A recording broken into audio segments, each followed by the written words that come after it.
వివేక్ ఈరోజు ఈ సరిపోదా శనివారం నేను నా అకౌంట్లో వేసుకోవట్లేదు, నేను ఇది వివేక్ అకౌంట్లోనే వేస్తున్నా. అండ్ జెర్సీలో అర్జున్ సక్సెస్ అయితే సత్యరాజ్ గారు ఎంత సంతోషపడతారో నాకు అంత సంతోషంగా ఉంది వివేక్ని ఈరోజు చూస్తుంటే. సరిపోదా శనివారం సక్సెస్ చూసిన తర్వాత. ఇది కరెక్ట్ స్టేజో కాదో నాకు తెలియదు, బట్ వివేక్కి నేను ఏమైనా చెప్పాల్సి వస్తే ఆల్రెడీ ఒక బ్యూటిఫుల్ డ్రామా తీసాం అంటే సుందరానికి, ఇప్పుడు అబ్సల్యూట్ యాక్షన్ ఎంటర్టైనర్ తీసాం. వివేక్ ఐ థింక్ ఇది మంచి సందర్భం అనుకుంటా. మళ్ళీ మనం ఎప్పుడు నెక్స్ట్ కలిసి పని చేస్తామో తెలియదు, కానీ కలిసి పని చేసినప్పుడు మాత్రం ఒక్కడు కూడా సీట్లో కూర్చోకూడదు. కాదు నేను మొత్తం మ్యాటర్ చెప్పలేదు.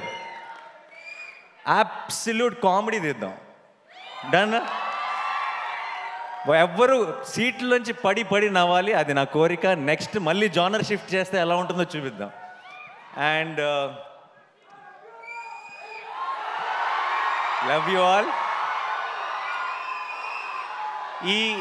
ఈ ఒక్క సినిమాకి జేక్స్ అన్నాడు ఏ రేంజ్ అంటే, ఇంకొక కోరిక ఉంది యాక్చువల్లీ వివేక్. నెక్స్ట్ టైం కనుక మనం ఒక ఎడ్రిలైన్ పంపింగ్ సినిమా మన ఇద్దరం ఆ జానర్ టచ్ చేసినప్పుడు మాత్రం నాకు జేక్సే కావాలి, అంతే, అది ఫిక్స్. సో ఈ సినిమాకి ఈరోజు దాకా ఏ ఒక్క మెసేజ్ కానీ ఏ ఒక్క ట్వీట్ కానీ, మా అందరి పేర్లకి ఒక పారాగ్రాఫ్ ఉంటే ఒక్క జేక్స్ బిజాయ్కి ఒక పారాగ్రాఫ్ ఉంది. అండ్ ఈ సినిమా సక్సెస్లో చాలా ఒక బిగ్ సింహభాగం డైరెక్ట్గా జేక్స్కి ఇచ్చేయచ్చు. నేను రిలీజ్ ముందు చెప్పాను కాన్సెప్ట్ లాగా ఉంటే థియేటర్స్ అని. ఆ కాన్సెప్ట్ని మించి ఇంకేదో క్రియేట్ చేశాడు థియేటర్స్లో. చాలామంది బయటకు వచ్చి ట్రాన్స్లో ఉంది, నిద్ర రావట్లేదు. సడన్గా నేను సినిమాలో ఉలికిపడి లెగుస్తుంటా, అలా లెగిసిన వాళ్ళు చాలామంది ఉన్నారు సినిమా చూసిన తర్వాత. So thank you Jakes. Like I said, నేను వాళ్ళ టీం ఎలా పనిచేశారు, ఒక 6-7 రోజులు అస్సలు గంట కూడా నిద్రపోకుండా పనిచేశాడు. కళ్ళల్లోంచి నీళ్ళు వస్తుండేవి మామూలుగా మాట్లాడుతుంటే. నాకు చాలా బాధ వేసేది వాళ్ళని చూస్తే, ఎందుకంటే నిద్ర లేక బేసిక్గా కళ్ళన్నీ రెడ్ అయిపోయి. సో వాళ్ళందరి కోసం నాకు ఎంత సంతోషంగా ఉందంటే, నాకు రోజుకొక సక్సెస్ పార్టీ చేసుకోవాలన్నది మీ అందరితో కలిసి. అండ్ మా మురళీ గారు చాలా చాలా కష్టపడి చేశారు, అండ్ ఆయన విజువల్స్ కూడా అంతే పేరు వచ్చింది. అట్ ద సేమ్ టైం మా ఎడిటర్ కార్తిక్ గారు, ఆయన ఎంత కష్టపడ్డారో నాకు, వివేక్కి, డైరెక్షన్ టీం అందరికీ తెలుసు. అండ్ ఈ సినిమాని ఇంత వివేక్ లాంటి ఒక రైటర్ని అతని స్క్రీన్ ప్లేని ఇలా అకామిడేట్ చేయాలంటే ఇంత రన్ టైంలో అది చాలా కష్టమైన పని. అండ్ ఐ థింక్ కార్తిక్ గారు హ్యాస్ బీన్ సూపర్ సక్సెస్ఫుల్. అండ్ ఈ సినిమాకి సరిపోదా శనివారం మెయిన్ హీరో ఎస్జే సూర్య గారికి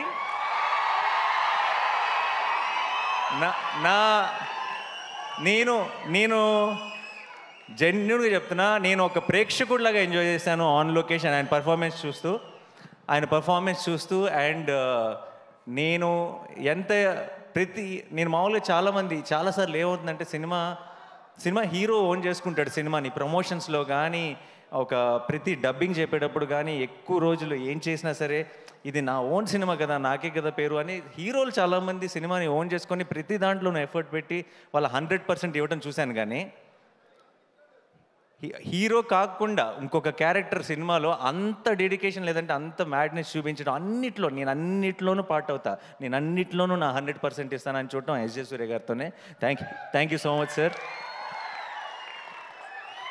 అండ్ దయా ఇంకా సూర్య హక్ చేసుకుంటే కొంచెం వెరైటీగా ఉంది కదా. సో అండ్ ప్రియాంక, మా చారు, మా కళ్ళు, మీకు చాలా సింపుల్ రోల్, చాలా స్వీట్గా చాలా ఇన్నోసెంట్గా ఉండాలి అంతే ఆ రోల్కి. మీకు చాలామందికి తెలీదు, పెద్ద డైలాగులు చెప్పడం లేదంటే చాలా ఎక్స్ప్రెషన్స్ చూపించడం చాలా ఈజీ. సినిమా అంతా ఆ అమ్మాయి చారువే, ఆ అమ్మాయి కళ్ళువే అని మిమ్మల్ని నమ్మించడం చాలా కష్టం. అండ్ ఐ థింక్ ఆ చారు కళ్ళుని మీరు ఇంతగా ప్రేమలో పడ్డారంటే దానికి ప్రియాంక కారణం. అండ్ అది ఎంత కష్టమో యాజ్ అన్ యాక్టర్ ప్రేక్షకులకి చాలాసార్లు క్యూట్గా ఉంది అంతే కదా అని అనిపించవచ్చు, కానీ ఆ పర్ఫార్మెన్స్ ఎంత కష్టమో యాక్టర్గా మాకు తెలుసు. Thank you so much Priyanka for being a part of our Saripodhaa శనివారం.